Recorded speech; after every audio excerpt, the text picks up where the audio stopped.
Store of the value. दूसरा क्या है? मीडियम ऑफ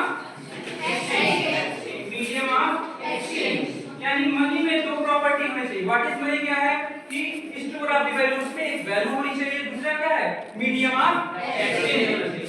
आपको कल एक चीज और बताए थे कि journey from water system to e money. E money का मतलब इलेक्ट्रॉनिक मनी, वाटर सिस्टम का मतलब वस्तु विनिमय।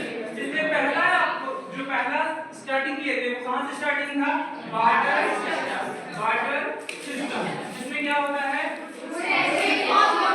गुड वर्सेस गुड एक्सचेंज होता है, यानी इसमें वस्तु के बदले वस्तु विनिमय है। सबसे बड़ी प्रॉपर्टी इसमें होनी चाहिए जो कोइंसिडेंस होना चाहिए, यानी दोहरा संयोग होना चाहिए। अगर आपके पास गेहूं है, आपके पड़ोसी के पास दाल है और आप दोनों को क्या इसकी जरूरत है, तो क्या करते हैं? हम गुड्स के बदले क्या करते हैं? गुड्स एक्सचेंज कर रहे हैं। पहले के जमाने में नहीं होता था, जब करेंसी नहीं होती थी तो बार्टर सिस्टम का प्रयोग किया जाता था। बार्टर सिस्टम में क्या होता था? गुड्स के बदले क्या होता था? गुड्स एक्सचेंज होता था। समय के साथ साथ परिवर्तन हुआ, देश आगे बढ़ा, फिर क्या हुआ? कौन सी मेटालिक करेंसी, धातु के सिक्के, जिसमें क्या कौन सिक्का है? गोल्ड और सिल्वर कॉइन।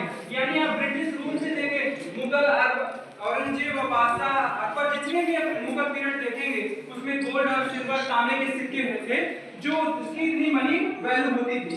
यानी ऐसा नहीं है कि 1 रुपए का सिल्वर का सिक्का लेके जाएंगे तो आपको एक के लिए आलू भी मिलेगा, ऐसा नहीं था। उसकी इतनी क्या थी? मनी वैल्यू थी, मार्केट वैल्यू थी 1 रुपए की सिल्वर कॉइन का। यानी पहले बार्टर सिस्टम स्टार्ट हुआ, फिर कौन सा आया? Metallic currency, for example gold and silver. तीसरा स्टेज आया, कौन सा स्टेज? पेपर मनी, जिसको आप करेंसी बोलते हैं, नोट, करेंसी या नोट। करेंसी कौन छापता है? आरबीआई। और जो मिंट, जो आपका सिक्का होता है वो कौन? विद 1 रुपए के नोट पे साइन किसकी होती है? सचिव। अगर आपसे पूछा जाए प्रेजेंट वित्त सचिव या फाइनेंस सेक्रेटरी कौन है? प्रेजेंट वित्त सचिव कौन है? अजय सेठ है। कौन है? मिस्टर अजय सेठ। ये कौन है? प्रेजेंट फाइनेंस सेक्रेटरी है। क्या है? Present finance secretary. 1 रुपए की जो नोट होती है वो किस उस पे साइन कौन करता है? फाइनेंस सेक्रेटरी यानी वित्त सचिव साइन करते हैं। इसमें प्रेजेंट में उनका नाम क्या है? अजय सेठ। पेपर मनी के बाद कौन सा मनी आया? पेपर मनी के बाद कौन सा मनी आया? ई मनी। ई मनी मतलब पूरा नाम इलेक्ट्रॉनिक मनी, जिसमें कौन कौन से आएंगे? यूपीआई। आपने पहले बोला यूपीआई। यूपीआई का फुल फॉर्म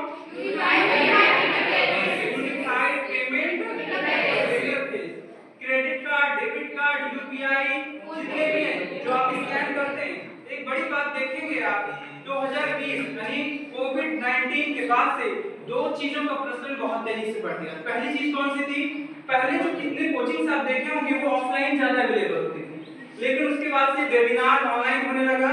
सारे कोचिंग्स हैं वो प्लेटफॉर्म सस्ते हो गए। जहां 15-15, 20-20 हजार की कोचिंग होती थी, आप देखेंगे आईएएस, बीसीएस, एसएससी की कोचिंग, वो आप बहुत रिजनेबल रेट पे पहुंच गए हैं। यानी कोविड-19 के बाद से आपको दो चीजें बहुत अच्छी सी हो गई हैं। पहला क्या? एक ऑनलाइन क्लासेस। दूसरा क्या था? डिजिटल ट्रांजैक्शन, यानी यूपीआई हमें बहुत सारे लोग नहीं जानते थे, यूज नहीं करते थे, इतना यूज नहीं था। लेकिन कोविड-19 2020 के बाद से डिजिटल ट्रांजैक्शन पेमेंट बढ़ना शुरू हो गया। इसमें यूपीआई ने बहुत खास एक भूमिका निभाई, जिसका पूरा नाम है यूनिफाइड पेमेंट इंटरफेस। आपको एक रोचक फैक्ट की बात बताएं कि भारत का यूपीआई अपनाने वाला एक पहला देश बना है। भारत का यूपीआई अपनाने वाला एक बाहरी देश है। उस देश का नाम बता सकते हैं आप लोग? उस देश का नाम है नेपाल। क्या नाम है? नेपाल। यानी भारत का यूपीआई अपनाने वाला पहला देश कौन सा है? नेपाल। आज से आप जान लीजिएगा, भारत का यूपीआई अपनाने वाला पहला देश बना है नेपाल। दूसरी फैक्ट आपको एक और बताएं कि 2023-24 फाइनेंशियल ईयर में 2023-24 फाइनेंशियल ईयर क्या है? फाइनेंशियल ईयर क्या है? एक वित्तीय वर्ष। उसकी टाइमिंग कब स्टार्ट होती है? 1 अप्रैल से 31 मार्च, 1 अप्रैल से 31 मार्च, जो कि कब पिछला भी था 1 अप्रैल इसका आपका नया वित्तीय वर्ष शुरू हो गया। आप देखेंगे बहुत सारे लोग लगाए हुए थे, नए वित्तीय वर्ष में आपका स्वागत है।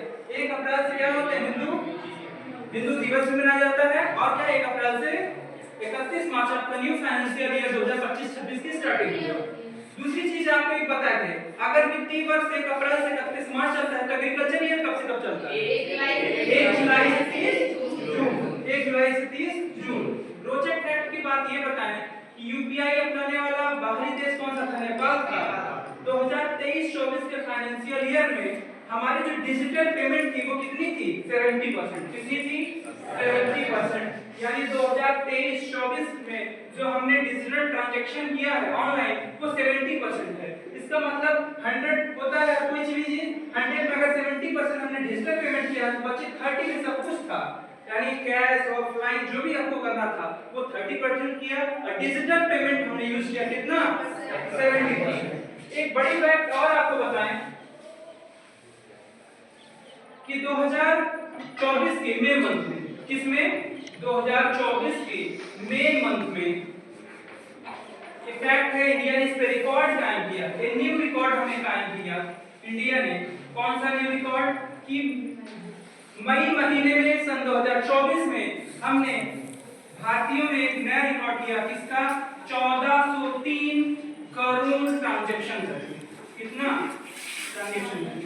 यानी पूरे सिंगल मंथ में कौन सा महीना हो? मई में हमने जो डिजिटल पेमेंट किया, डिजिटल ट्रांजैक्शन किया वो कितना किया? 1403।